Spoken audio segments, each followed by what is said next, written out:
अवधूत चिंतन श्री गुरुदेव दत्त. श्री स्वामी समर्थ. आज आपण बोलणार आहोत गुरुचरित्र पारायणाचे महत्त्व, ज्यावर लाखो भक्तांचा अपार विश्वास आहे. या ग्रंथाचे 52 अध्याय असून ओवी संख्या 7491 इतकी आहे व याची विभागणी ज्ञानकांड, कर्मकांड आणि भक्तिकांड अशी केली गेली आहे. दत्त अवतारात श्री नृसिंह सरस्वती यांच्या प्रेरणेनेच श्री गुरुचरित्र लिहिले गेले.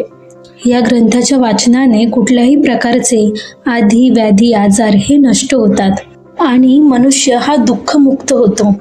घरामध्ये गुरुचरित्र वाचनाने नकारात्मक वातावरण नाहीसं होतं आणि आनंद, चैतन्य व प्रसन्नता निर्माण होते. पितृदोष व वास्तुदोष यावरती उपाय म्हणून गुरुचरित्र पारायण केल्याने प्रभावी अनुभव येतात. विशिष्ट समस्यांवर जसे लग्न, शिक्षण, करिअर, आरोग्य यांमध्ये येत असणाऱ्या अडचणींवर गुरुचरित्र वाचन केल्यास सकारात्मक अनुभव बघायला मिळतात. आपल्या कुंडलीतील ग्रह, नक्षत्रे, पितृदोष, प्रारब्ध दोष यावर गुरुचरित्र हा एक रामबाण उपाय आहे असं जाणकार सांगतात. श्री गुरुचरित्रातील प्रत्येक अध्यायातील फलश्रुती काय आहे ही आपण बघूया. अध्याय 1, नित्य गुरुचिंतनाने संपूर्ण जीवन मंगलमय होते. अध्याय 2, कलीबाधा व सर्व रोगबाधा नाहीशी होतात. अध्याय 3, गुरुकोपाचे शमन होते व व्रताची पूर्तता होते. अध्याय 4, स्त्री छलनाचा दोष जातो व स्वहिताचे रक्षण होते. अध्याय 5, शारीरिक व्यंग नष्ट होतात आणि ज्ञानाची प्राप्ती होते. अध्याय 6, दैवी कोप दूर होतो व विद्याप्राप्ती होते. अध्याय 7, पंचमहापापादी सर्व पातके नाहीशी होतात. अध्याय 8, बुद्धिमांद्य नाहीशी होतात आणि विवाह कार्य सुलभ होतो. अध्याय 9, सर्व शुभ कामना गुरुकृपेने पूर्ण होतात. अध्याय 10, नवस फळाला येतात आणि चोरीचा आळ दूर होतो. अध्याय 11, वांच दोष तसेच वेड नाहीसे होते. अध्याय 12, संकटे, दैन्य, दारिद्र्य याचे निवारण होते. अध्याय 13, सर्व प्रकारच्या पोटाच्या व्याधी नाहीशा होतात. अध्याय 14, प्राणघातक गंडांतरांपासून स्वरक्षण लाभते. 15, तीर्थयात्रांना सफलता प्राप्त होते.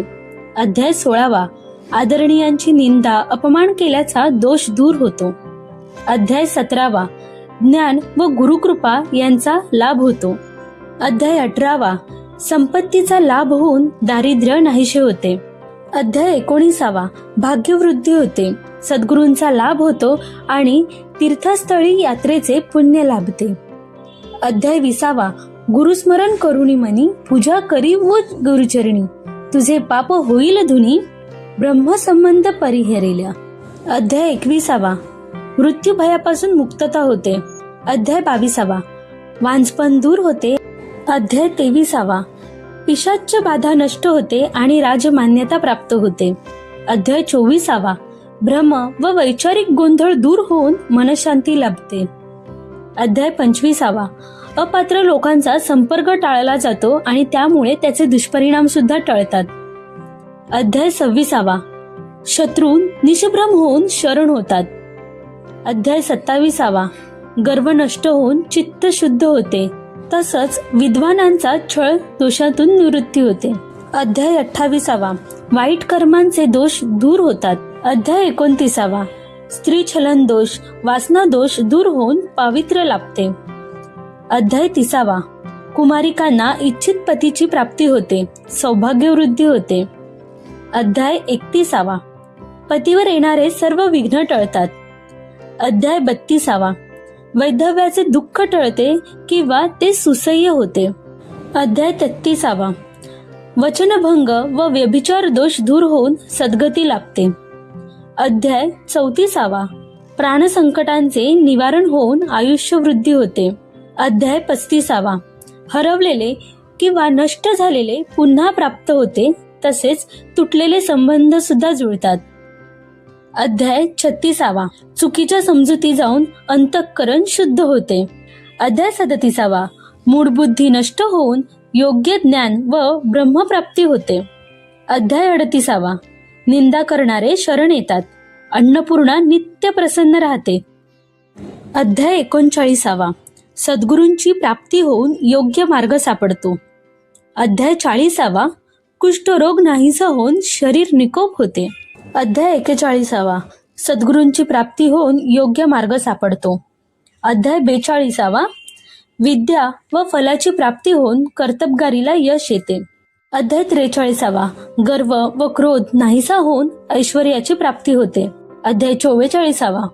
मनातील भ्रम दूर होऊन योग्य मार्ग लाभतो. अध्याय 45. कुष्ठरोग नाहीसा होतो व गुरुनिष्ठ सफल होते. बुद्धी वाढते. अध्याय 46. चिंतांची स्थिरता लाभते, ज्ञानाची प्राप्ती होते. अध्याय 47. पक्षपाताचा दोष नाहीसा होऊन समत्व बुद्धी प्राप्त होते. अध्याय 48. गुरुनिष्ठास विपुल समृद्धी प्राप्ती होते आणि सर्व विघ्न टळतात. अध्याय 49. तीर्थक्षेत्रांबद्दल आदर वाढतो, सर्व पापांचे निरासरण होते. अध्याय 50. ग्रंथीरोग त्वचारोग नष्ट होऊन शरीर सुख लाभते. अध्याय 51. सुख समृद्धी व अंती मोक्ष प्राप्ती होते. आणि अध्याय 52. श्रद्धेला चांगली फळे येतात व संपूर्ण ग्रंथ वाचनाचे फळ मिळते. आपण गुरुचरित्र पारायणाचे महत्व आणि त्याची फलश्रुती पाहिली.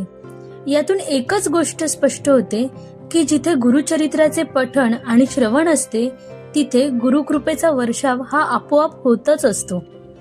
शेवटी भक्तांची काळजी गुरु स्वतः घेत असतात.